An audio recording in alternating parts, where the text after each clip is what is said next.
You want to know the kind of text that makes a man stop in his tracks, drop whatever he's doing, and come running for you? See, a man's mind works in a very simple yet tricky way. It's not always about what you say, it's about how you make him feel. The problem most women have is they send paragraphs trying to explain, to justify, or to ask where things are going. But that's not the move. The move is to keep it short, keep it confident, and keep him guessing. You got to understand something about men. We are wired to chase. That's in our nature. But here's the part most people don't get. The chase doesn't start with what's in front of us. It starts with what we can't quite figure out. See, when everything about you is laid out on the table from the jump, there's nothing left for a man to work for. And when there's nothing to work for, there's no fire. That's why mystery is your biggest weapon. That's why curiosity is what keeps a man coming back. Now, when I say mystery, I'm not talking about playing childish games or making him jealous on purpose. I'm talking about holding a little bit of yourself back, not in a cold way, but in a confident way. You don't have to tell him your whole life story on the first few dates. You don't have to answer every single text the second it comes in. You don't have to let him know exactly what you're doing 24/7. Let him wonder. Let him ask himself, what's she up to? That question right there is the spark that gets him chasing. When a man doesn't have all the answers, he starts working to get them. That's how men are built. We want to solve the puzzle. And if the puzzle is you, that man will start putting in time, effort, and energy to figure you out. If you're an open book with every page already highlighted, he'll skim through and move on. But if he can feel there's more to you than what he's seeing right now, he's going to stick around because he wants to see the rest. Here's another thing. Mystery works because it makes a man imagine. And when he's imagining, he's investing. Think about it. The moments you don't see him are the moments he's picturing you. Maybe he's wondering what you're doing tonight. Maybe he's thinking about what you meant when you said that little playful line. Maybe he's still curious about a story you didn't quite finish telling. That imagination's fuel, and as long as he's imagining, he's chasing. But here's where a lot of women make the mistake. They try to be mysterious by being distant. That's not the same thing. Mystery isn't about shutting down, ignoring him for days, or making him feel unwanted. It's about being warm and engaging when you're with him, but still leaving a little room for curiosity when you're not. You can laugh with him, have a great time, even share a personal story, but you don't give everything. You save some pieces for later. That's how you keep the energy alive. Men respect what they have to earn. If you hand over all your attention, your time, and your energy before he's proven himself, you take away his chance to work for you. But when you give him just enough to feel a connection and still keep a little back, you're telling him, if you want more of me, you're going to have to put in the effort. That right there flips his competitive switch. And once that switch is on, he's chasing. Think of it like this. When you walk past a bakery and you smell something amazing, you want to go in and see what it is. That smell is the mystery. It's giving you just enough to know you want it, but not enough to satisfy you. You got to step in. You got to look around. You got to take action. That's exactly how mystery works in relationships. You give him the scent, but you don't hand him the whole cake. You want a man to value you. You want him to stay interested. You want him to keep showing up. Then you have to give him something to reach for. Curiosity is that something. Every time he's wondering about you, every time he's asking himself questions, every time he's trying to figure you out, he's investing in you. And the more he invests, the more he's going to chase. Let me tell you something about men and texting. Our attention span is short, real short. We are not sitting there analyzing a 5-paragraph essay you sent at midnight. We are skimming, maybe catching a few key points and then moving on. That's not because we don't care. It's because we're wired differently. When you want a man's attention, you got to hit him quick, sharp, and confident. You can say more in 5 words with the right energy than you can in 50 sentences that sound needy or over-explained. Most women think the way to get through to a man is to pour out everything, every detail, every thought, every emotion, all in one message. And I get it. You're trying to be clear. You're trying to express yourself. But here's the truth. When you send long messages, most men don't read them the way you hope. They either skim through, pick out the one thing that sounds negative, or feel overwhelmed and shut down. You lose your power. The real power comes from brevity. You send him a short, confident text, and you leave it there. You don't explain it to death. You don't follow it up with 10 more messages trying to clarify. That's when a man stops, looks at his phone and thinks, wait, what does she mean by that? And now he's thinking about you. That's the sweet spot, when your words are still sitting in his mind hours later. Confidence in your words is everything. Let's say he cancels a plan last minute.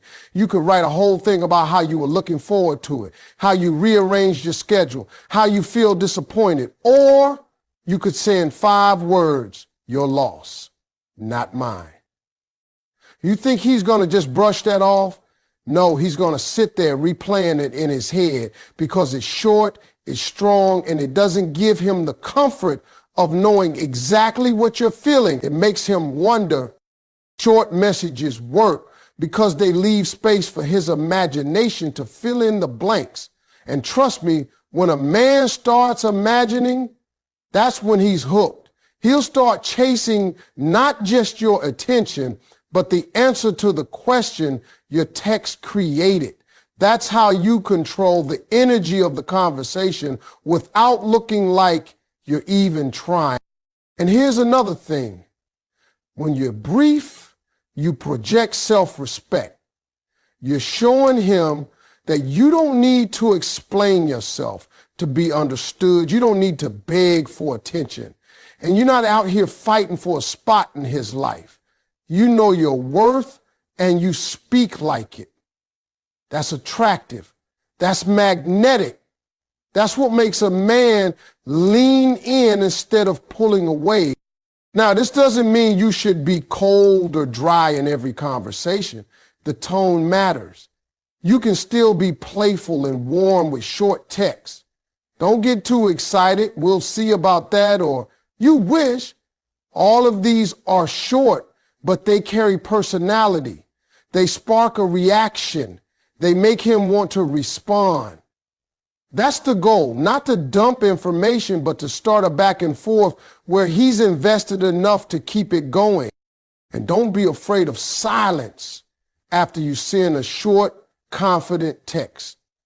That silence is powerful. Most people rush to fill it because they're uncomfortable. But when you leave it there, you're giving him the space to process, to miss you, and to feel that little urge to reach back out. That's the chase working in real time. Think about commercials. They don't give you the whole movie. They give you a quick clip, just enough to grab your interest and make you want more.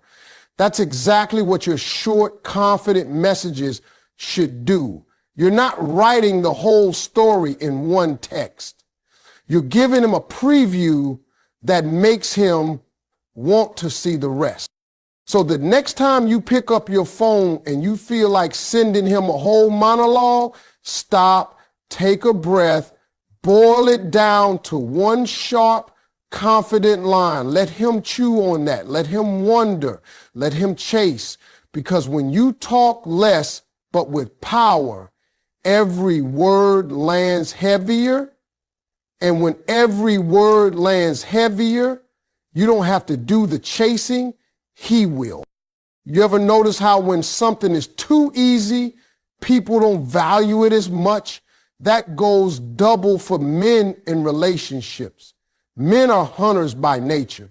And I don't care how modern the world gets, that part of our wiring has not changed. We like a little challenge. We like something we have to work for, and we respect the things we earn. The problem is when you start acting needy, always available, always saying yes, always trying to prove your worth, you take away the chase. You make the game too easy, and when the game is too easy, we lose interest. Now, let me make this clear. A challenge is not about being rude, cold, or playing mind games. A challenge is about having standards and sticking to them, even when you like a man. It's about being playful in the way you hold your ground, about letting him know you can't just stroll in here and get all of me without earning it. That's what lights a fire in a man. He feels like he's got to show up, step up, and keep up. When you're playful about it, you keep it fun instead of confrontational. Let's say he texts you last minute to hang out and you already have plans. Instead of dropping everything to run to him, you say, tempting, but I'm booked. Try again sooner next time. That's not needy. That's a playful challenge. You're telling him he's going to have to think ahead and make an effort, but you're saying it with a smile. That kind of energy keeps him hooked because it's not rejection, it's an invitation to rise to your level. Men respond to that because it taps into our competitive side. We want to win, we want to prove we can get what we want, and when what we want is a woman with confidence and standards, we'll run ourselves ragged to prove we're worthy. But the second you start acting like you accept crumbs just to have him around, you've already lost your leverage. Neediness says, I need you to choose me. A playful challenge says, I'm already good, but you could be part of this if you bring your best. Here's the beauty of a playful challenge. It creates tension, and tension is what keeps the spark alive. Without it, things get dull real quick. You've seen it happen. In the beginning, he's chasing you, calling, texting, planning dates, and then slowly it fades because there's nothing left to win. But when you keep that playful challenge alive, he feels like the chase never really ends. That's how you keep him engaged long after the honeymoon phase. Now you got to balance it. Too much challenge with no warmth makes you seem uninterested. Too much warmth with no challenge makes you seem desperate. The sweet spot is showing him that you enjoy his company, you're attracted to him, but you're not handing over your heart and your time on a silver platter without him putting in the work. And when he does put in the work, you reward it. You show appreciation. You let him know he's moving in the right direction. That's how you train a man, yes, train, to keep doing the things that make you happy.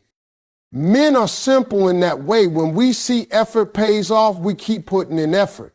When we see we can slack off and still get the same results, we slack off. A playful challenge keeps us sharp. It makes us want to impress you, makes us want to plan better, makes us want to be on our best game. And we actually enjoy that because deep down, we want to feel like we earned a woman like you. So stop thinking you have to be overly available, overly accommodating, or overly expressive to keep a man's attention. What keeps his attention is the thrill of winning you over every single day. And when you can give him that wrapped up in fun, flirtation, and confidence, you'll have him chasing you without even realizing he's been running this whole time. Timing is everything when it comes to making a man chase you.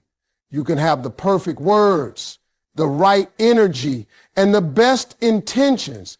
But if you send that message at the wrong time, it can fall flat. Men don't just respond to what you say, they respond to when you say it. That's why catching him off guard, hitting him when he's not expecting you to, is one of the most powerful moves you can make. See, if you only text him when he texts you first, or only respond right after he messages, he's going to get used to a rhythm. And when a man gets used to something, it stops standing out. But when you break that rhythm, when you pop up out of nowhere with something short, confident, and intriguing, you create a spike in his emotions. He's going about his day thinking about work or whatever, and then, oh, your message hits his phone. Now you're in his head. The element of surprise is key here. Men love it when things feel fresh, and timing your messages so they come when he's least expecting them keeps that freshness alive. Maybe he hasn't heard from you all day, and then late at night, just as he's winding down, you drop something playful like, "You missing out," or maybe he's been a little slow to respond, and just when he thinks you're done reaching out, you send something light like, "Still thinking about that look you gave me." That timing flips the energy because it wasn't predictable. And it's not just about surprise, it's about controlling the emotional impact. If you send a confident message when he's too distracted, tired, or expecting it, it won't land as strong. But when you send it during a quiet moment or after a little bit of space, you're more likely to have his full attention. He's more likely to pause, reread it, and really take it in. That pause, that's where the chase starts building again. Think about it. The most memorable moments in life often come unexpectedly. If you always know what's coming, there's no excitement. Relationships work the same way. You want to create moments that feel like a little jolt to his system, moments where he thinks, man, I wasn't ready for that, but I liked it. Those moments stick and they make him want more. Now, I'm not telling you to play games or keep him waiting just to mess with his head. I'm saying be intentional with your timing.